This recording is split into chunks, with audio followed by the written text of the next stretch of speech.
angels, it's your girl Shamika for God's Glory. Welcome back to Testimony Tuesday. Okay, so for some of you who know me well, you know that I'm kind of trying to get into dating a little bit. And it's funny because this message that I read was confirmation of what I was doing. So I'll read this and then I'll kind of give a little bit of my testimony afterwards. All right, so the message today is dating, the big lie. I've jokingly referred to dating as the big lie. Each person puts their best foot forward in an attempt to be liked by the other. Please understand it's not that these people are really trying to deceive each other. They just want the other person to like them, and so they present themselves in the best manner possible. I think that's so true because, you know, with people that you're just meeting, or you know how they say you don't know someone till you live with them. So it's like people put their best foot forward, like, okay, I want to make a good impression. And sometimes, unfortunately, they're not showing their true selves until later on. Because everyone is on their best behavior, love is natural, invigorating, energizing, and hope-producing.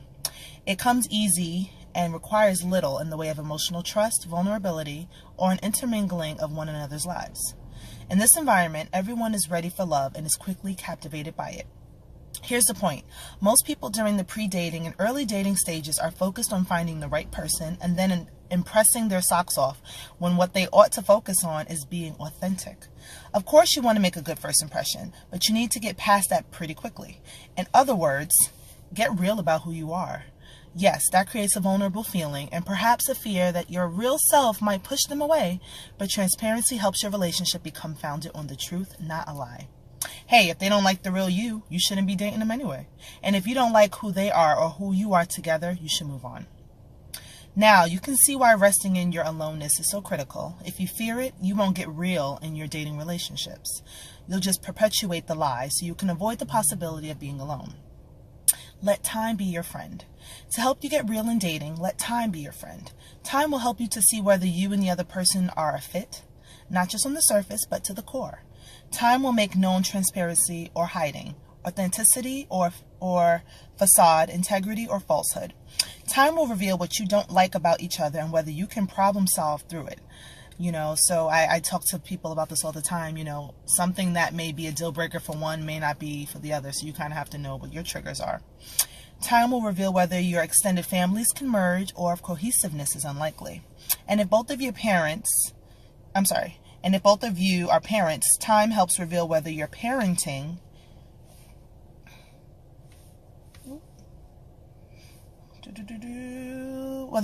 styles will complement or compete. Sorry about that. All right, so I can touch a little bit on this. And that's why I said this is confirmation because someone that I was just introduced to, and I'm trying to go about things differently because, as you know, you're not going to get different results doing the same things. So in the past, obviously, the guys that I've been with, it didn't work out for a reason. You know, when a guy is interested, they pursue, they do the chase. And this guy in particular is not doing exactly what I'm used to, but that's not necessarily a bad thing. So it's really like refocusing the mindset and just thinking about things differently. I was talking with my cousin about this, like literally yesterday. So when I read this morning, I'm like, won't he do it?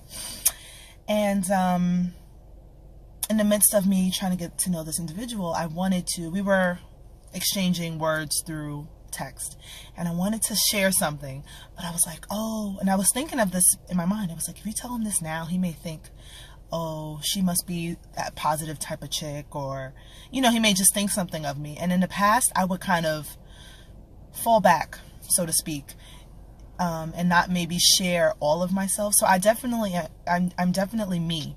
But, you know, sometimes you hold back. You don't really show maybe your goofiness or your silliness, you know, in fear of them not liking you. But it's like you have to let them know who you are at the beginning, you know, just to make sure. And I want the same thing from them.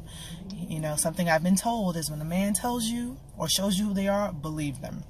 So in the midst of me going back and forth with myself over, should I tell him? Should I say this? I was like, you know what? Let him know the real you and, you know, just see what happens. And I stayed true to me and I responded the way I wanted to. And it was definitely like, yes, Shamika, you are growing. Pat on the back. You know, because in the past I would overthink things. And even now, as I'm talking to you guys, I'm thinking of how I was overthinking the whole situation. And it's like, just breathe. You know, on The Real recently, they were talking about you know, back in the day, or even now, people still do it. Like, oh, you gotta wait 3 days to contact the person. If they hit you up first, you kind of have to play hard to get. And it's like, if you like the person and they like you, why not just show each other how you feel instead of you both sitting by the phone waiting for the next person to call? You know, just be real, just be you, just be authentic. And they actually give a little exercise that I think I'm going to try as well. Maybe you guys can too. And if you do, please leave your testimonies in the comments below. During your next date, add a bit of honesty. That is, share something about yourself that makes you feel a bit vulnerable. Notice what fears it pulls to the surface, how the other person responds, and whether it moved your relationship forward. Then decide if you'll do it again. So I've already, you know, expressed my opinion in the way that I would normally do it. So now I'm actually going to do this. So my testimony today was pretty much that this message was confirming what I recently did. And then the next one, my follow-up testimony, will be me on this date, and I'm going to reveal something. I'm not going to tell you guys what it is because, you know, maybe a little personal, but I'll let you know how it was received. All right, so I hope that this inspires you. It inspired me. And for all my single ladies and men out there who are dating, if you guys have any advice, you know, as to how to switch things up, because also for me, it's not just about the person, you know, liking someone, you know, liking each other on the surface. I honestly want to be friends with whoever I'm dating moving forward. You know, I don't want it just to be about, oh, he's so cute, and oh, you know, like I really want it to be a true friendship, and I want that to be the foundation.